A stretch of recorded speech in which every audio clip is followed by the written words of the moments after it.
Eu quero convidar você para abrir sua Bíblia comigo na carta do apóstolo Paulo aos Efésios, capítulo 5. E nós leremos a partir do verso 22. Efésios, capítulo 5, a partir do verso 22 até o versículo 33. O apóstolo Paulo diz assim: as mulheres sejam submissas ao seu próprio marido, como ao Senhor. Porque o marido é o cabeça da mulher, como também Cristo é o cabeça da igreja, sendo este mesmo o Salvador do corpo. Como, porém, a igreja está sujeita a Cristo, assim também as mulheres sejam em tudo submissas ao seu marido.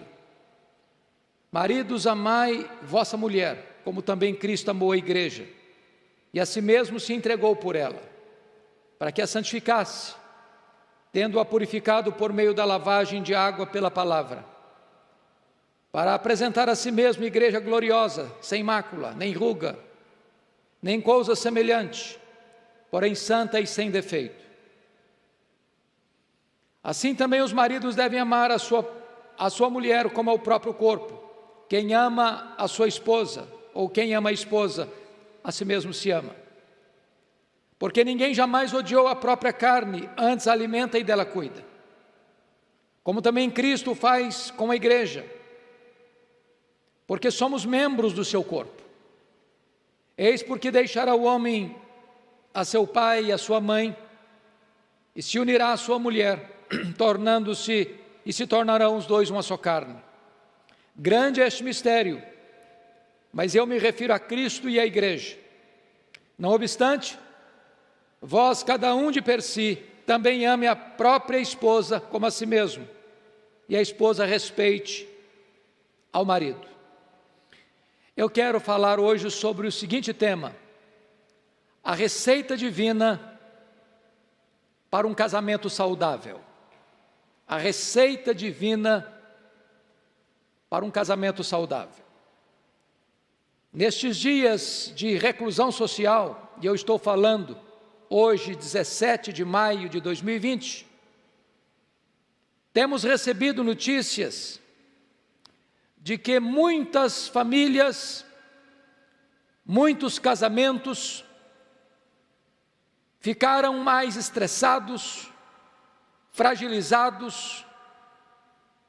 Muitas mulheres foram atacadas, abusadas, agredidas, porque o casamento já estava doente, disfuncional. E então, há poucos dias, recebo um recado assim: eu preciso viver 24 horas em quarentena por alguém que me agride a todo tempo.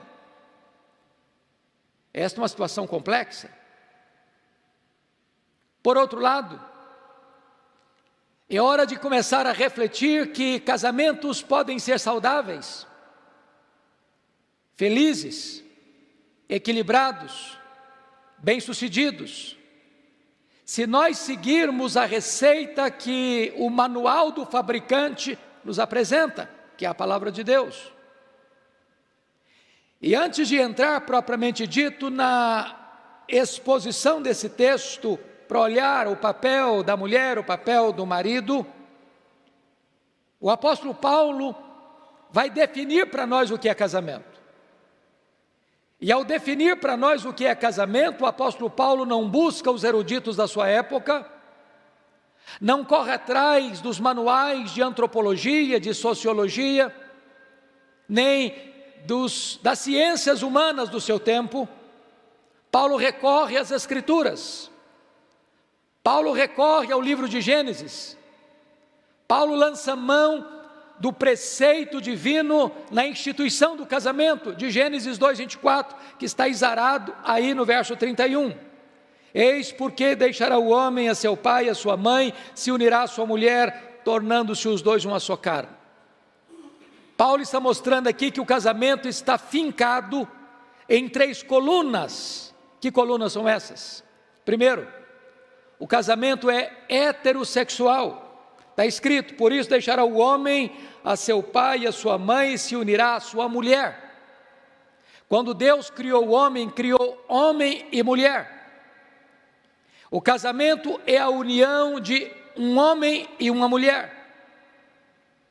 Somente este casamento tem condições de cumprir o mandato cultural de Deus, de procriar, de encher a terra, de tal forma que este pilar é o pilar central desta relação. Segundo pilar, o casamento é monogâmico, por isso deixará o homem seu pai e sua mãe e se unirá à sua mulher. O texto é muito claro. Não é deixar pai e mãe e se unir às suas mulheres, mas à sua mulher.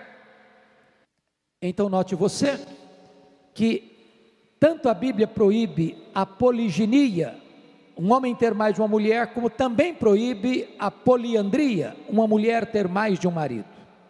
Então esse é o segundo pilar, o casamento é monogâmico. Terceiro pilar, olha o versículo 31, o casamento é monossomático. A palavra soma no grego é corpo, monossomático é a mesma coisa de dizer que os dois, marido e mulher, tornam-se uma só carne. Isso significa que agora a relação sexual, que não é legítima antes do casamento, nem é legítima fora do casamento, é ordenança divina no casamento.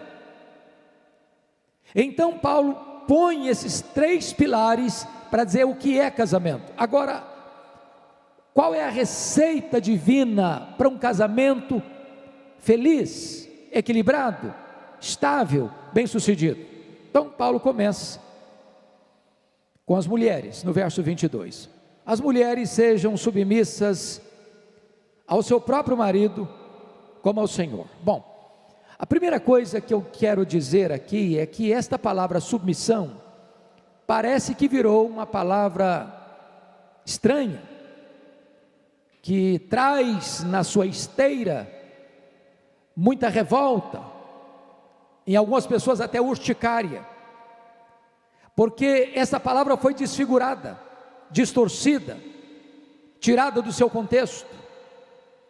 E se existe um hobby que o diabo tem, é esvaziar ou distorcer o significado das palavras mais importantes do cristianismo. Eu lhe dou um exemplo.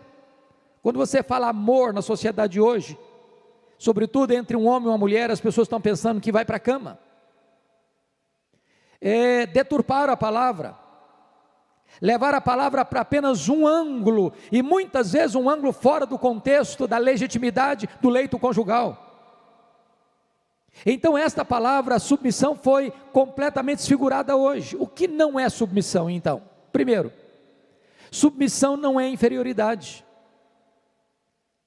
Quando a Bíblia diz que a mulher seja submissa ao seu próprio marido, ela não está dizendo que a mulher é inferior ao marido, que a mulher é um capacho do marido, que a mulher é alguém que não tem vez nem voz dentro do seu lar, na sua relação conjugal, até porque quando Deus criou o homem e a mulher, a sua imagem, a sua semelhança. O homem não é mais imagem e semelhança de Deus do que a mulher, nem a mulher é mais do que o homem. Ambos foram criados à imagem e semelhança de Deus, com o mesmo valor, com a mesma dignidade.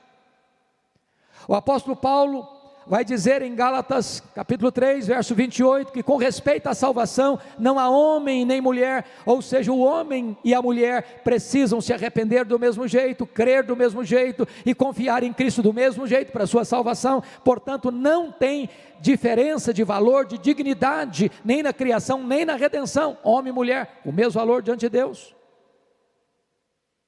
Então submissão não é inferioridade. Segundo lugar, submissão não é submissão de gênero. Não é que o gênero feminino deve ser submisso ao gênero masculino, não é isso que Paulo está ensinando. Por isso Paulo diz assim: as mulheres sejam submissas ao seu próprio marido.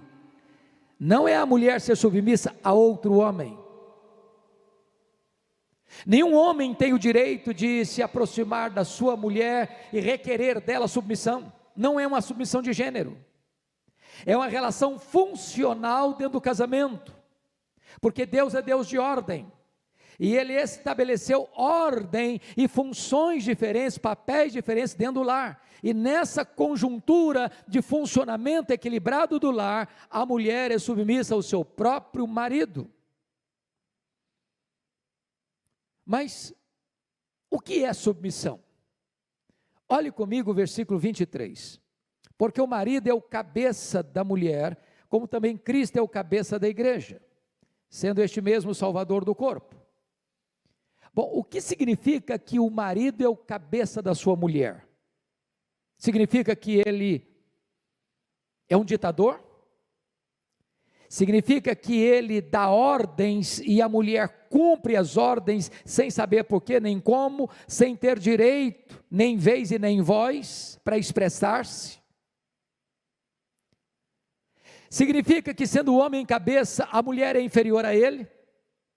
E a resposta é um sonoro não. Por quê? Se você conferir comigo em 1 Coríntios capítulo 11, versículo 3, Paulo explica bem isso. Paulo diz assim: quer entretanto que saibais ser Cristo o cabeça de todo homem, e o homem o cabeça da mulher, e Deus o cabeça de Cristo. Bom, você e eu cremos na doutrina da Trindade. Você e eu cremos que o Deus Pai e o Deus Filho têm a mesma essência, são da mesma substância, têm os mesmos atributos, realizam as mesmas obras. Portanto, se Deus é o cabeça de Cristo, não pode significar cabeça que um é maior que o outro, que um é superior ao outro. Mas dentro da economia da Trindade, assim como dentro da economia da relação familiar, Deus colocou Cristo como cabeça do homem, Deus colocou o homem como cabeça da mulher, como Deus o Pai é o cabeça de Cristo, Deus o Filho. É uma questão de funcionalidade e não de superioridade. Mas notem comigo ainda o que é submissão. Longe da submissão ser uma ideia de escravizar a mulher, de limitar a mulher, de tornar a mulher um ser oprimido, é a sua liberdade, é a sua segurança, é a sua felicidade. E o texto explica por quê. Veja comigo, verso 24. Como, porém, a igreja está sujeita a Cristo, assim também as mulheres sejam em tudo submissas ao seu marido. A pergunta que eu faço a você é esta: quando é que a igreja é mais feliz? Quando é que a igreja é mais livre? Quando é que a igreja tem maior qualidade de vida? É quando ela se rebela contra Cristo ou quando ela é submissa a Cristo? Uma igreja submissa a Cristo, ela é subjugada, infeliz, oprimida, ou esta igreja é feliz e livre e plena de vida? Se Paulo faz esta comparação, ele está mostrando para nós que a submissão da mulher não tira dela a sua liberdade, não tira dela a sua felicidade, não tira dela o seu significado maiúsculo de vida. É uma questão funcional dentro do lar. Até porque Deus é Deus de ordem. E uma casa não pode ter duas cabeças, nem ser acéfala. Então preste bem atenção nisto. O marido é o cabeça da mulher, como também Cristo é o cabeça da igreja. A igreja é submissa ao marido, como a igreja é submissa a Cristo. Pense comigo nesse particular. Nenhuma mulher é feliz se ela manda no marido. Nenhuma mulher é feliz por mandar no marido. E nenhum marido é feliz sendo mandado pela mulher. A mulher que tenta mandar no marido, daqui a pouco ela vai desprezá-lo. O marido que é mandado pela mulher também vai se sentir um ser completamente fora do projeto para o qual Deus o constituiu. Deus é Deus de ordem, Deus é Deus sábio, e Ele que criou o homem e a mulher, e Ele que instituiu o casamento, tem a receita para um casamento saudável, e esta é a receita de Deus. Bom, talvez você pense, mas o papel da mulher é muito pesado. Então vamos dar uma olhadinha agora no papel do marido. Porque se a mulher é chamada a imitar a igreja na sua relação com o marido é convidado a imitar a Cristo na sua relação com a sua mulher. O padrão é muito mais alto. Você nota comigo que Paulo dedica 2 versículos para falar para a mulher. Versos 22 e 23. Porém, quando ele vai falar para o marido, ele gasta o triplo. Talvez porque o homem é um ser mais complicado para obedecer do que a mulher. Ou talvez porque explicar o que é amor é algo mais complexo do que entender o que é submissão. Paulo não está dando uma ordem para a mulher ser submissa a um carrasco, mas para a mulher ser submissa a um marido que a ama como Cristo amou a igreja. Então o que significa isso? Como é que esse amor do marido pela sua mulher? Primeiro, este é um amor perseverante. Está escrito lá em João 13, versículo 1, que Cristo amou os seus e amou-os até o fim. Nós estamos vivendo uma sociedade que tudo parece ser descartável. Nós não temos tempo para mais nada. Então nós usamos coisas descartáveis. Os produtos são feitos hoje para não durar. E parece que nós estamos assimilando isso para a área dos relacionamentos. É muito comum hoje você ouvir falar de pessoas que se casaram 3 vezes, 4 vezes, 5 vezes, 6 vezes, 7 vezes. E a sociedade aplaude, embora colhe os frutos amargos dessa atitude. Não é amar a sua mulher até a primeira crise. Não é amar a sua mulher até surgir o primeiro fio de cabelo branco. Não é amar a sua mulher até surgir a primeira ruga na sua face. Não é amar a sua mulher até o momento em que ela desagradou você com uma palavra ou com uma atitude. É amar até o fim.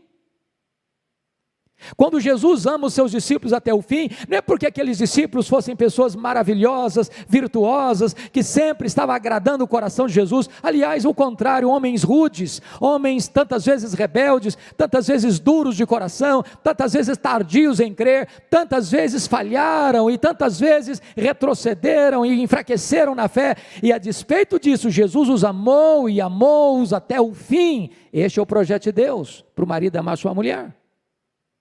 Segundo lugar, é um amor sacrificial. Veja comigo o versículo 25. Maridos, amai vossa mulher, como também Cristo amou a igreja e a si mesmo se entregou por ela. Em outras palavras, o amor do marido pela sua mulher é um amor sacrificial. Se a mulher ama o marido e submete seu marido para cuidar dele, o marido ama a sua mulher para morrer por ela. Ele não a usa como um escudo para se proteger. Ele põe o seu peito para protegê-la. Ele recebe a espada que vai direcionada para matá-la. Ele prefere sofrer a morte para protegê-la. Ele blinda a sua mulher. Ele é um escudo protetor ao redor da sua mulher. O seu amor é um amor sacrificial. Mais do que isso, terceiro lugar, veja comigo os versos 26 e 27. O amor do marido, além de perseverante e sacrificial, é um amor santificador, para apresentar a si mesmo igreja gloriosa, sem mancha, sem mácula, nem ruga, nem coisa semelhante, porém santa e sem defeito. Assim também os maridos devem amar a sua mulher como ao próprio corpo. Quem ama a sua mulher a si mesmo se ama. O que Paulo está dizendo é o seguinte: o amor do marido à sua mulher tem que ser um amor santificador. E o que significa isso?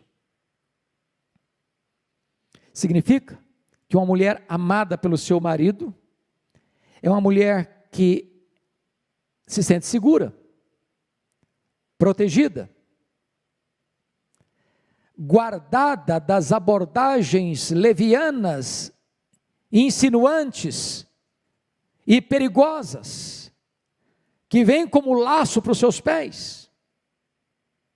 Uma mulher, quando ela não é amada pelo seu marido, ela fica vulnerável.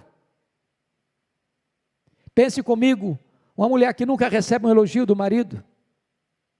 O marido nunca diz para ela, você está linda, ou você é linda, melhor ainda. Ela vai e bota uma roupa nova e ele não faz um elogio. Ela prepara uma refeição deliciosa e ele não valoriza. Ele vê a sua casa em ordem e não a enaltece. Ele vê o desvelo dela no cuidado com os filhos e nunca tece um elogio a ela do seu trabalho, do seu labor doméstico. Ele vê a capacidade dela no desempenho do seu trabalho fora do lar e ele nunca reconhece isso. Se ela não é valorizada pelo marido e essa mulher bota o pé fora de casa e é coberta de elogios, essa é uma mulher que está vulnerável, susceptível aos maiores riscos. Mas quando ela se sente amada, ela se sente protegida. Quando ela recebe abordagens nada convenientes, ela está segura do amor do seu marido. Ela se sente protegida. E mais, quando o texto diz que ele santifica, é um amor santificador, este marido precisa ser a pessoa que mais influencia a vida espiritual da sua mulher. Ela olha para o seu marido e diz, este é um homem de Deus. Este é um homem que eu posso olhar para ele e imitar o seu exemplo. É um amor santificador. Mas em quarto lugar, veja comigo, o amor do marido é um amor altruísta. Veja você, versículos 28 e 29. Assim também os maridos devem amar a sua mulher, como ao próprio corpo. Quem ama a sua esposa, ou quem ama a esposa, a si mesmo se ama. Porque ninguém jamais odiou a própria carne, antes alimenta e dela cuida, como também Cristo faz com a igreja. Se você é um só corpo com a sua mulher, marido, então, agredir a sua mulher é agredir a você mesmo. Ferir a sua mulher é ferir você mesmo. Falar mal da sua mulher é destruir sua própria reputação. Porque quem ama a sua esposa, ama a si mesmo. Quem cuida da sua esposa, cuida de si mesmo. O amor do marido pela sua mulher é altruísta.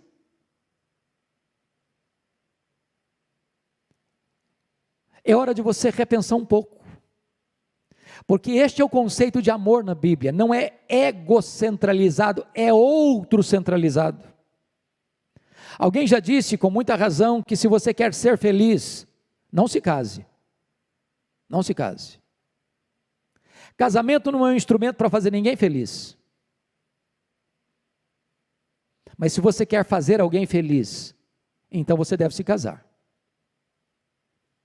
Casamento é para a pessoa que já é feliz, mas que entra numa relação conjugal para fazer a outra pessoa feliz. Quem quer que na vida conjugal tudo gira em torno dele, o mundo gira em torno dele, da vontade dele, do gosto dele, da preferência dele, e acha que o outro vai ter que servi-lo sempre, em qualquer circunstância, em qualquer momento, não entendeu o que é amor. Amor é quando você se empenha, se esforça para fazer o outro feliz, para agradar o outro. Então Paulo nos dá uma dica e uma sugestão muito importante.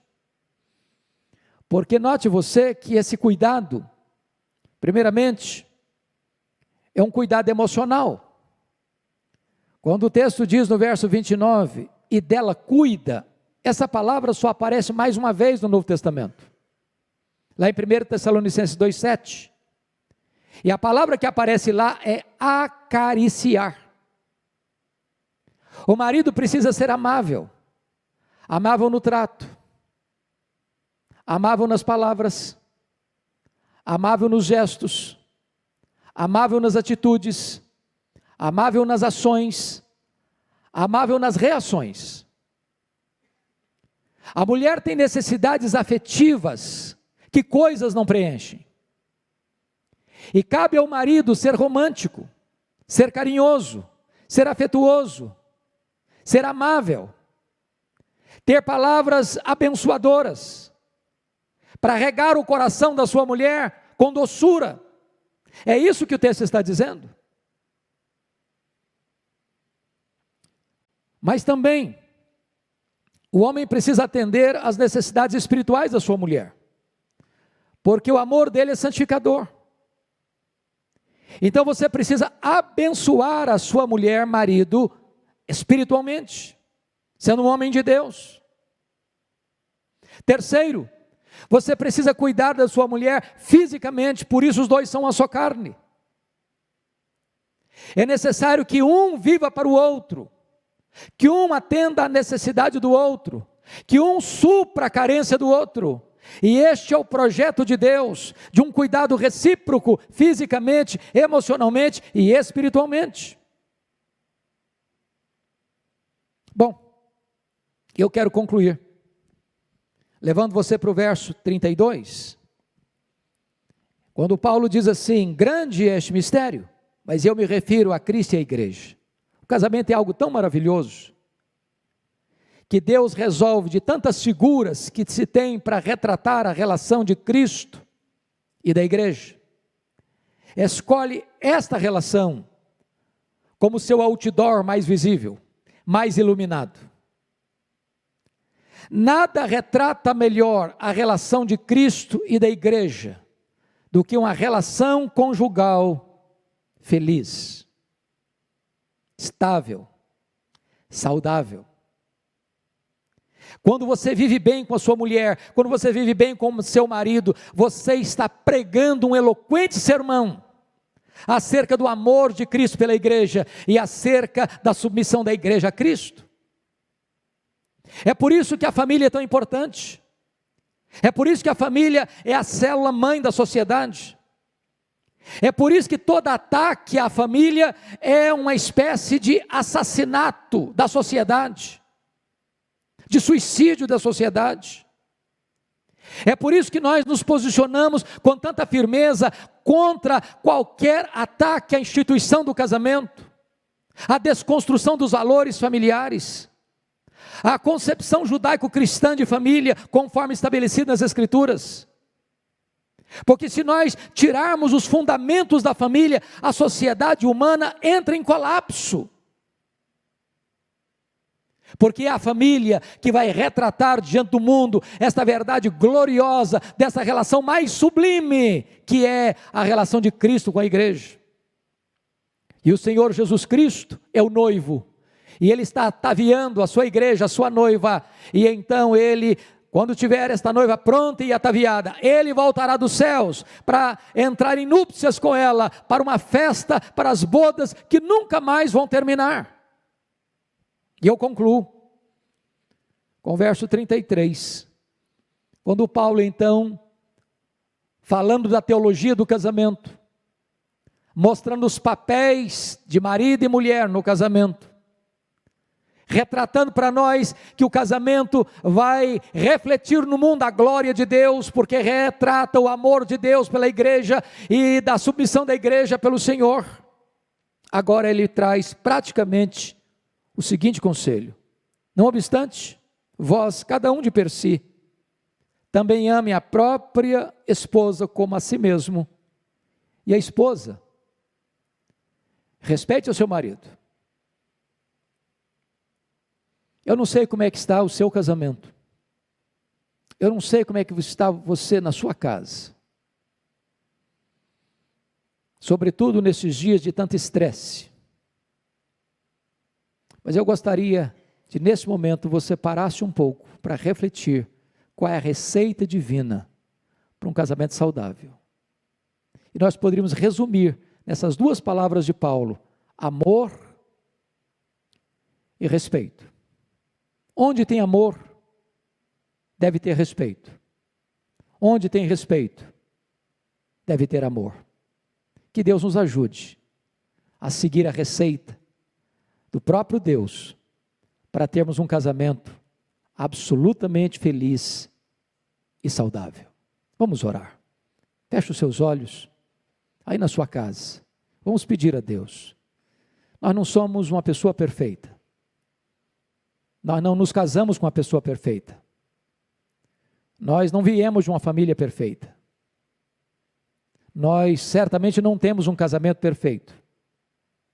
Também não temos filhos perfeitos. Mas Deus está nos dando a receita de um casamento saudável.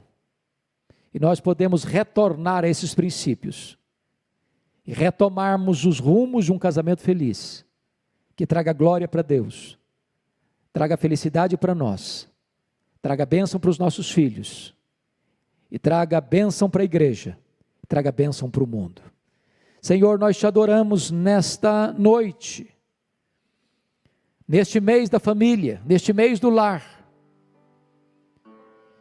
E nós te adoramos, Deus, porque a tua palavra é a verdade, porque ela não pode falhar, ela é eterna, e os princípios aqui estabelecidos são eternos, eles nunca mudaram e não vão mudar. Bendito é o teu nome, porque tu nos dás uma receita clara, cristalina, fiel, para seguirmos. Ajuda-nos a sermos humildes, ter um coração quebrantado, e termos a disposição, Deus, de revermos nossa vida, revermos nossos valores, revermos nossos caminhos, revermos nossas palavras, revermos nossas atitudes, para que a paz, para que a alegria, para que a felicidade retorne ao nosso lar. Oh meu Deus, guarda a nossa casa, guarda a nossa família, abençoa, meu Deus, as famílias que estão agora nos acompanhando, põe a tua bênção. Se há algum casal, Senhor, passando por uma crise, passando por uma dificuldade, meu Deus, põe a tua bênção sobre esse casal, traz arrependimento, traz quebrantamento, traz mudança, Senhor, restaura este casamento.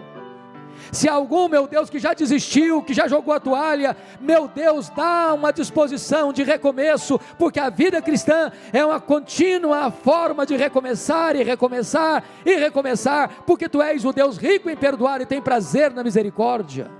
Põe a tua bênção sobre as famílias, Senhor, restaura os casamentos, reaviva as famílias, e renova o amor no coração do marido pela sua mulher, e da mulher pelo seu marido, e que assim traga glória para o teu nome, e bênção para o marido, para a esposa e para os filhos.